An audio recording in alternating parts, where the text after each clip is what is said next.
लखनऊ में ऑर्फनेज से कुछ लड़कियों को पहले भागने की एक घटना सामने आई और उसके बाद वो लड़कियां वापस भी आ जाती हैं, क्योंकि इस पूरे मामले को लेकर पुलिस में एफआईआर भी दर्ज होती है। लेकिन सबसे बड़ा मुद्दा बना कि इस जो ऑर्फनेज है जहां पर लड़कियां पिछले कई वर्षों से रह रही थी, उनको ज़बरदस्ती दूसरी जगह शिफ्ट कर दिया गया, जबकि लड़कियां जाना नहीं चाह रही थीं। ऐसे में अलीगंज स्थित ये श्री राम औद्योगिक ऑर्फनेज जो है, वहाँ के जो प्रबंधक हैं उनका मानना है कि फोर्सफुली इस तरीके से नहीं ले जाना चाहिए था और कोई ठोस कॉन्क्रीट रीज़न दिया जाना चाहिए था। हालांकि इस पूरे मामले पर बातचीत करने के लिए हमारे साथ मौजूद हैं सर, क्या नाम है आपका? ओम प्रकाश पाठक। आप सर क्या हैं? मैं यहाँ पर मेंबर इंचार्ज हूँ। ये बताइए, जो बच्चियां थी पहले जो यहाँ से गायब हुई थी यानी चली गई थी, वो क्या रीज़न था, कैसे निकल गई थी और फिर कैसे बरामद हुई? वो 9 लड़कियाँ यहाँ से भागी थीं, सभी पॉक्सो एक्ट की लड़कियाँ थीं। ये एक सामान्य प्रवृत्ति देखी गई है कि पॉक्सो एक्ट की लड़कियों में होम से पलायन करने की प्रवृत्ति रहती है, अपेक्षाकृत निराश्रित बच्चियों के मुकाबले में ज़्यादा। तो वो लोग यहाँ से निकल गए, अपना पहले से कुछ प्लान किए रहे होंगे और एक साथ भाग गए रात में। जी। उसके बाद क्या उनको बरामद कर लिया गया? हाँ, वो सब बरामद हो गई हैं। 2 लड़कियां यहीं लखनऊ में ही उसी दिन मिल गई थी, एक फैजाबाद में मिली थी, बकिया सिवान में मिली पुलिस को।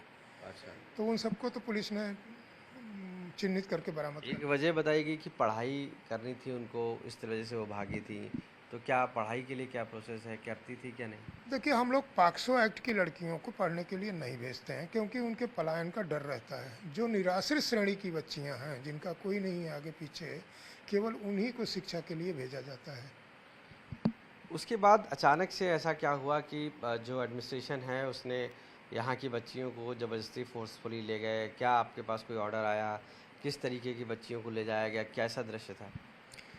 देखिए, आकस्मिक रूप से तो हम नहीं कह सकते, क्योंकि ये प्रकरण थोड़ा पहले से चल रहा है और शुरू से कहीं न कहीं अंदेशा था कि बच्चों को भेजने और होम को बंद करने का प्रयास हो सकता है। चूँकि 9 बच्चियाँ एक साथ भागी, लड़कियों का मामला बहुत संवेदनशील मामला होता है, तो एक उछाल आया और उस उछाल में बच्चियों को यहाँ से भेजने का निर्णय हो गया। चलिए, उसमें भी कोई दिक्कत नहीं है।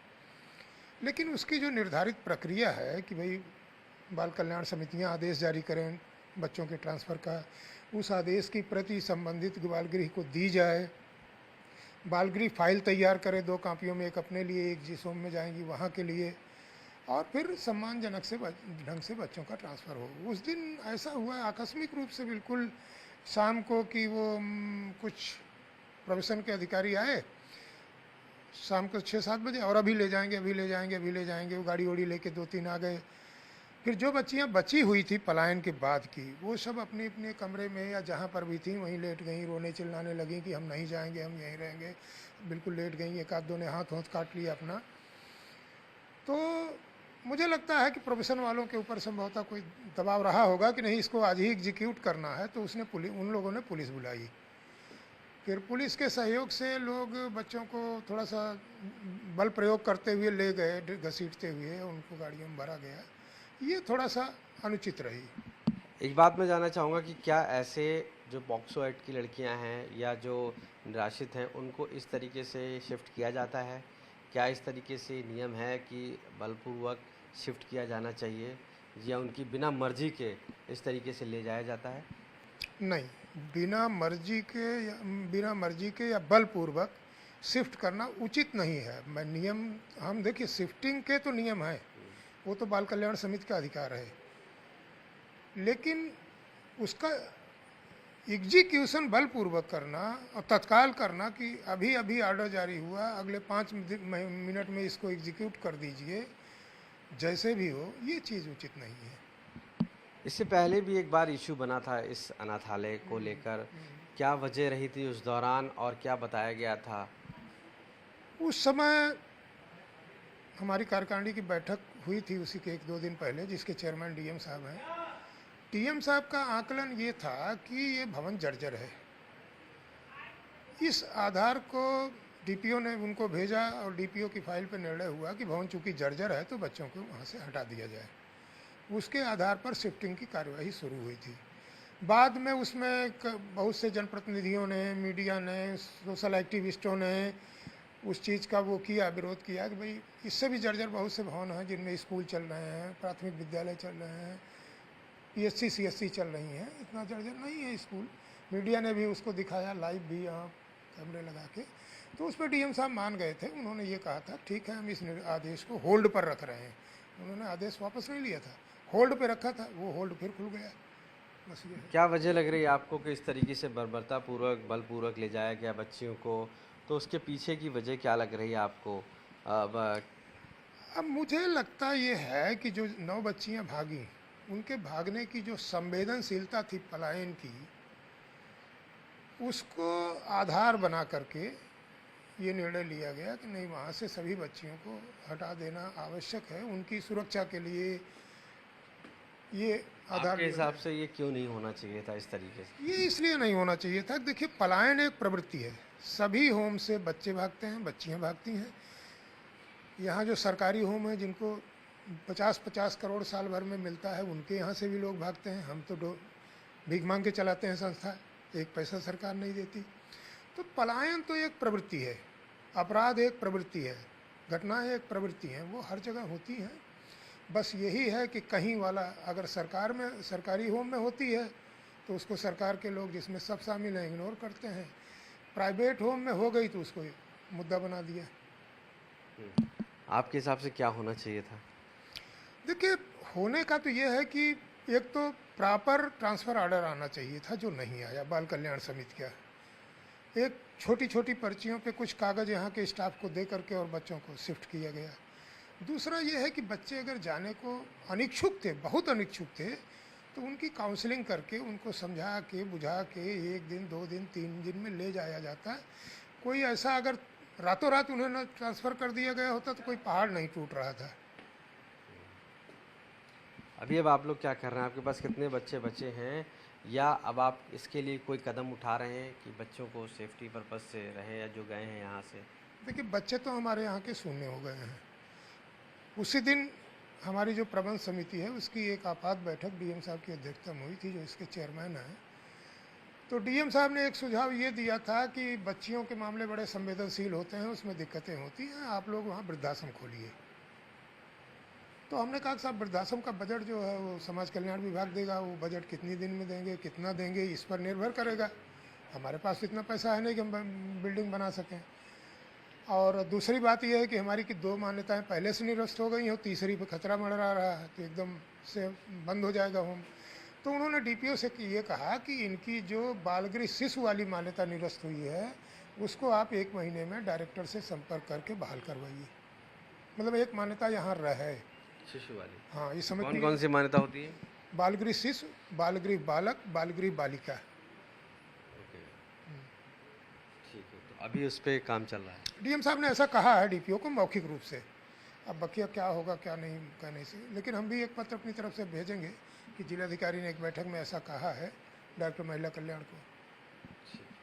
तो अभी आप लोग बच्चियों को लेंगे अगर कोई आएंगी बॉक्सों की या इस तरीके की? देखिए, कोई भी बच्ची जिसको बाल कल्याण समिति भेजेगी उसे हम लेंगे।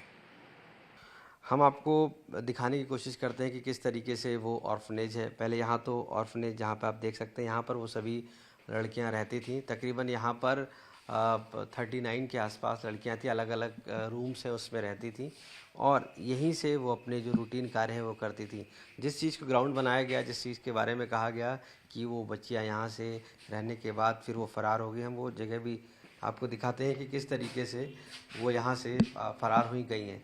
बताया गया है कि ये जो विंडो है, इसको ग्रिल को काटने के बाद इस स्पेस से वो निकलकर बाहर चली गई, और जिसके बाद हालांकि इस पूरे में पुलिस कार्रवाई भी हुई और सभी जो बच्चियां थीं उनको बरामद कर लिया गया अलग अलग जगह से, कुछ को लखनऊ से, कुछ को अयोध्या से और कुछ को सीवान से। तो ये जो एरिया है, इस एरिया को ऐसे करके गिराया गया। गिराने के बाद इस तरीके से इस ग्रिल के स्पेस से वो बाहर निकल गई, जिसको ग्राउंड बनाया गया और कहा गया कि सेफ्टी पर्पज़ शायद नहीं है, इसी वजह से यहाँ से दूसरी जगह भी शिफ्ट किया गया, जो एक इलॉजिकल माना जा रहा है यहाँ के प्रशासन, यानी कि जो ये ऑर्फनेज है उसके मुताबिक। यहाँ की जो संरक्षिका हैं वो जो रहती हैं वो भी मौजूद थी।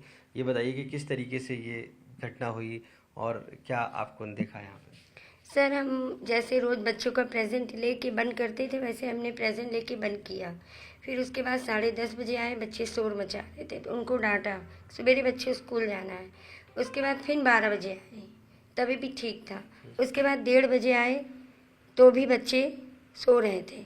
उसके बाद जब हम 3 बजे बेल बजी तो आए तो बच्चे आधे गायब थे।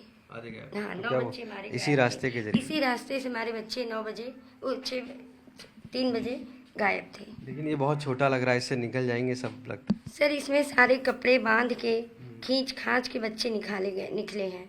अच्छा, आपको लगता है कोई ऐसा तो नहीं बाहरी कोई मदद कर रहा हो ऐसा? नहीं सर, ऐसा कोई भी न बच्चों का जल्दी यहाँ फ़ोन होता है न कभी कोई मिलने आता है। ये सब हमारे यहाँ परमिशन है ही नहीं, फिर भी उन लोग ने पूरी कोशिश इसी में से करके निकले हैं। ओके। हाँ, वजह पीछे क्या बताया था बच्चों ने, कभी कुछ आप लोगों से डिस्कस हुआ? कुछ नहीं, ऐसी कोई बात नहीं बोली, बस यही बोलते थे हमें पढ़ना है, यहाँ पढ़ाई हम लोग की हो नहीं पाएगी। फिर भी हम समझाते थे, हम लोग कोशिश कर रहे हैं माँ बाप से बात करके आप लोग को यहाँ से निकालने की। अब माँ बाप नाराज़ हैं, थोड़ा तो परेशानी होगी, फिर आप लोग की कोशिश करके आप लोग जा सकते हैं अपने घर। जब यहाँ से दूसरी जगह शिफ्ट कर दिए गए, वो दृश्य कैसा था, किस तरीके से घसीटा गया? सर वो तो इतनी दर्दनाक थी कि आप देखते तो आपको दया लग जाता है। शायद आप बीच में जाके हटा भी सकते थे, मगर हम लोग की मजबूरी थी कि हम लोग नहीं बच्चे नहीं जाना चाहते? बिल्कुल भी नहीं जाना चाहते। रो रो तड़प तड़प के घसीट घसीट के ले गए हैं। CW से पूरे पुलिस वाले सब लोग ने हेल्प की उनको और घेराते हुए ले गए। हाँ, 3 घंटा बच्चे हमारे, 3 घंटा हमारे बच्चे, 6 घंटा लेके पूरा टोटल तड़प रहे थे, मगर उन लोग के अंदर हंसने के अलावा कोई भी दर्दनाक सीन नहीं थी। आप बताइए कि आप यहाँ पर कब से थी और क्या स्थिति हुई जब वो ले जा रहे थे? हम जब से हैं 2012 में थे और पहली बार ये हुआ है, अच्छा, ऐसे कभी नहीं हुआ है। इस तरीके से ले गए? और सब इस तरह से ले गए, आपको बुरा लगा? इस तरह ले गए मार कर घसीट कर। बच्चियाँ जो थी रो रही थी क्या? हाँ जी, सब बहुत रो रही थी। परेशान थी? हाँ परेशान थी, बहुत परेशान थी। कभी इस तरीके से हुआ? है? कभी इस तरीके से हुआ? नहीं, कभी नहीं हुआ। कभी नहीं हुआ। नहीं। आपको क्या लगता है उनको वापस होना चाहिए था? जी हाँ। उनमें से कई लोगों ने बताया कि हमें नहीं जाना है। हाँ बोला था, गरीब वो तो अनाथ बच्चे थे, उन्होंने बोला था कि नहीं हम लोग नहीं जाएंगे। अब तो और भी लड़कियां बोली थी नहीं जाएगी, तो जबरदस्ती खींच के ले गए। कई बीमार भी थी क्या उसमें, परेशान थी? हाँ थी, बेबी वाली थी, अच्छा, तो उनकी दवा चल रही थी। अच्छा। यहाँ पर क्या कार्य करती हैं आप? मैं झाड़ू पोछा बर्तन करती हूँ। जब ये दृश्य हुआ तब क्या क्या आपने देखा, यहाँ क्या क्या हुआ? हमने ये देखा बच्चियों को वहाँ से ला के चैनल बंद कर दिया गया, गेट बंद कर दिया गया, गाड़ी अंदर आई, बच्चे को वहाँ से घिसलाते हुए मारते हुए और जाए के किचन में भी मारा, और यहाँ से जाए के फिर बच्चे एक के टाँका भी नहीं कटे रहा है, एक बच्चे के बच्चा भरा है, उसको भी घिसलाते हुए ले गई, उसको भी घिसलाते हुए ले गई। बच्चियाँ नहीं जाना चाह रही थी? नहीं, बच्चियाँ तो रो रही रहे हैं, गिर पड़ी हैं, बेहोश हो गई हैं। यहाँ पे सारी लड़कियाँ बेहोश हो गई और उनको टांग टांग के भरा है, जिससे भूसा नहीं भरा जाते वैसे भरा है, बोरा की तरह, जिसे बोरा भरा जाते वैसे बोरा की तरह भरा। और बच्चे एकदम से कह रहे हैं हम नहीं जाएंगे, यहाँ से नहीं जाएंगे, नहीं जाएंगे, नहीं जाएंगे, नहीं जाएंगे। इतना चिल्लाती हुए बच्चियाँ गई, कितना चिल्लाती हुई गई। सारा स्टाफ रो रहा है, सारा स्टाफ उसको ध्यान देते थे, साबुन से, तेल से, मंजन से, ब्रुश से, सब चीज़ से कोई चीज़ की कमी नहीं रहा। खाने पीने का सेब संतरा मौसम्बी जूस सब कुछ यहाँ रखा रहा था, अपने हाथे लड़कियाँ खाती सारा। क्या वजह आपको लग रहा है पीछे क्यों जबरदस्ती ले गए? जबरदस्ती क्यों ले गए पता नहीं, अब ये वो जाने क्यों ले गए जबरदस्ती। यहाँ अनाथ आश्रम खाली करने के लिए ले गए। क्यों ले गए खाली करने के कितने लिए? सालों से आप काम कर रहे हैं? हमको हो गए 25 साल। अनाथ आश्रम जब से खुला है तो इसके बाद से हमने काम शुरू किया। यहाँ सब देखते हैं, यहाँ कोई दिक्कत नहीं, कोई परेशानी बच्चियों की नहीं, कोई दिक्कत नहीं। जबरदस्ती लेके गए हैं कि मतलब यहाँ से खाली करने के लिए, इसलिए बच्चे को लेके गए। और बच्चियाँ सारी रोती और 3 महीने तक के बीमार रही हैं। जो लड़कियाँ बीमार रहीं उनको घसीटते हुए ले गई, उनके बीमार जो लड़कियाँ रहीं उनके मूर्छा आ गए, गिर गई, सब कुछ गिर गई, टांग पकड़ पकड़ के लेके गई, उठा के। मैं यहाँ स्टार्टिंग में आई थी बच्चों को हीलिंग कराने, उनकी हीलिंग करने के लिए, मेडिटेशन कराने के लिए। कितने सालों से? मैं अभी इसी साल से आई थी। क्या कैसे बच्चे थे यहाँ पर, किस तरीके करते थे? यहाँ बच्चे बड़े रिसेप्टिव मोड पे रहते थे, बहुत अच्छे से मेडिटेशन करते थे। कुछ बच्चे तो बहुत कुछ सीखना भी चाहते थे कि हमें बहुत कुछ सीखना है, आप आओ। फिर मैंने यहाँ की इनकी ड्राइंग देखी तो मुझे बहुत अच्छा लगा कि ये लोग तो बहुत कुछ कर सकते हैं। तो मैंने इनसे, पूर्णिमा जी से बात करी कि आप लोग ऐसा करते हैं, हम इन्हें बच्चों को कुछ सिखाते हैं, तो हम लोग, अब दिवाली आ रही है तो दिवाली पे कुछ एग्जीबिशन लगाएंगे। तो इन्होंने कहा ठीक है। इन्होंने मुझे बहुत सपोर्ट करा, जो चीज़ मैंने मंगाई वो इन्होंने मुझे यहाँ ला के दी, और बच्चों ने बहुत अच्छे से बनाया और काफ़ी चीज़ें बनाई हुई है। अब काफ़ी सारा सामान तो ऐसे ही फैला हुआ है, क्योंकि बच्चे नहीं है तो कौन बनाएगा। बच्चे कह रहे थे कि हमें स्कूल जाना है, इस वजह से भाग गए थे? नहीं, उन्होंने ऐसा मुझे कुछ नहीं कहा। बच्चे बहुत खुश थे, बल्कि मेरे पास बच्चों की रिकॉर्डिंग भी है। उन्होंने ये कहा है कि हम पहले डरते थे, मन नहीं लगता था पढ़ाई में, अब हमारा मन लगने लगा है पढ़ाई में। किस तरीके से ले गए यहाँ से बच्चों को? यहाँ से बच्चों को बहुत गंदे तरीके से ले गए, घसीट के ले गए हैं। बच्चों ने अपने को मारा है, अपने को काटा है, और ऐसे लेकर गए हैं कि मैं तो अपनी लाइफ में पहली बार ऐसा देखा है। मुझे तो बहुत दुख हुआ। नहीं जाना चाहते थे, क्यों? क्या वो यहाँ सारी फैसिलिटी मिली हुई थी उन्हें। मेरे को आते हुए भी 15 दिन से तो मैं कंटिन्यू आ रही हूँ यहाँ, तो मैंने देखा बच्चे बहुत अच्छे से खेल रहे हैं, बिल्कुल रिलैक्स फील कर रहे हैं। यहाँ उन्हें अच्छा एनवायरनमेंट मिल रहा है, और इतने अच्छे से बच्चों ने ड्राइंग बनाई, पेंटिंग्स बनाई, दिए सजाने सीखे, इतना सारा सामान सीखा। अगर ऐसा होता तो फिर ऐसा क्यों करते? अब कुछ बच्चे जो रहना ही नहीं चाहते थे, उनका तो कोई भी कुछ नहीं कर सकता। उन्होंने तो बल्कि जो काम दिया भी वो भी सही से नहीं करा। आपके हिसाब से क्या होना चाहिए था? यहाँ जो बच्चे नहीं जाना चाहते थे वो उन्हें नहीं भेजना चाहिए था। आप बच्चों के मानसिक स्थिति से कितना बड़ा खेल खेल रहे हो, जो मुझे तो बिल्कुल नहीं अच्छा लगा। आप उनको क्या प्रिकॉशन क्या दे रहे हो? उन्हें प्रोटेक्ट कर रहे हो, और उनको एक प्रेशर दे रहे हो कि तुम अनाथ हो। उन्हें बता रहे हो कि तुम अनाथ हो, अब तुम अनाथ रहो। और यहाँ बल्कि उनको इतना सब कुछ मिल रहा था, सब इतने अच्छे से सपोर्ट कर रहे थे। इन्हें, मेरे को तो प्रशासन की बात समझ नहीं है, मुझे तो बिल्कुल नहीं अच्छा लगा। या तो खुद प्रशासन आकर देखता कि बच्चे क्या चाहते हैं। क्या उन्होंने बच्चों से एक से पूछा? कितने दुख की बात है कि हमारे देश में ऐसा कुछ हो रहा है। सिर्फ एक की वजह से, एक ने अगर ऑर्डर दे दिया तो बच्चों की कोई अहमियत नहीं है। यहाँ बच्चों की भी तो सोचो। आप उन छोटे छोटे बच्चों के इमोशन से खेल रहे हो, उनके कोई इमोशंस नहीं है। अलीगंज स्थित ऑर्फनेज से 9 लड़कियों को भागने का जिस तरीके से प्रकरण आया, उसके बाद उनको फोर्सफुली यहाँ से हटाकर दूसरी जगह रखा गया। आरोप ये भी लगा कि वो यहाँ पर कोई कार्य नहीं कर पाती हैं, किसी प्रकार की स्टडी नहीं कर पाती। लेकिन जो तस्वीरें हैं हम आपको ऑर्फनेज की दिखाते हैं। यहाँ पर ये क्राफ्ट की चीज़ें हैं जो बच्चियाँ यहाँ पर करती थीं। वो जो बच्चियाँ यहाँ पर इस तरीके के दिए बनाना, इस तरीके की क्राफ्ट तैयार करना, ये सभी कुछ यहाँ पर एक स्पेशल ट्रेनिंग के तहत तैयार कराया जाता था। और उसके साथ यहाँ पर वो सभी इसको तैयार करने के बाद आगे भी इस कार्य को सीखती थी। साथ साथ यहाँ पर जो पेंटिंग्स बनाना है या तकिए के लिहाफ बनाना है, इस तरीके की जो चीज़ें हैं वो भी तैयार की जाती रही हैं। और कहीं ना कहीं इन्हीं की वजह से वो सब यहाँ पर रह रही थी। और जब वो यहाँ से ले जाएगी फोर्सफुली, तभी इस वजह से वो परेशान थी कि वो उनको यहाँ से नहीं जाना था। शायद इसी वजह से वो इतनी रोती और बिलखती नज़र आई वीडियो में। तो कहीं ना कहीं ये एलिगेशन है। दूसरी तरफ अगर आप देखें तो ये रूम में बच्चों को पढ़ाया जाता था। ये कंप्यूटर का रूम है, यहाँ पर टीवी लगी है, दिखाया जाता था कि किस तरीके से यहाँ पर बैठना है, ट्रेनिंग दी जाती थी, किस तरीके से उनको सिखाया जाता था। ये सारी चीज़ें इस ऑर्फनेज में उपलब्ध थी, जिसके बावजूद फोर्सफुली आरोप है कि एडमिनिस्ट्रेशन ने उनको ज़बरदस्ती यहाँ से हटाया और एक एलिगेशन लगाया कि वो यहाँ से फरार हो गई थी इस वजह से। लेकिन ऑर्फनेज के जो यहाँ के एडमिनिस्ट्रेशन, उनका मानना है कि इसके पीछे ये गलत किया गया, इस तरीके से नहीं ले जाना चाहिए था, और कहीं ना कहीं इसके पीछे साजिश भी है। लखनऊ से कैमरा पर्सन संजय सिंह के साथ आशीष श्रीवास्तव, आज तक।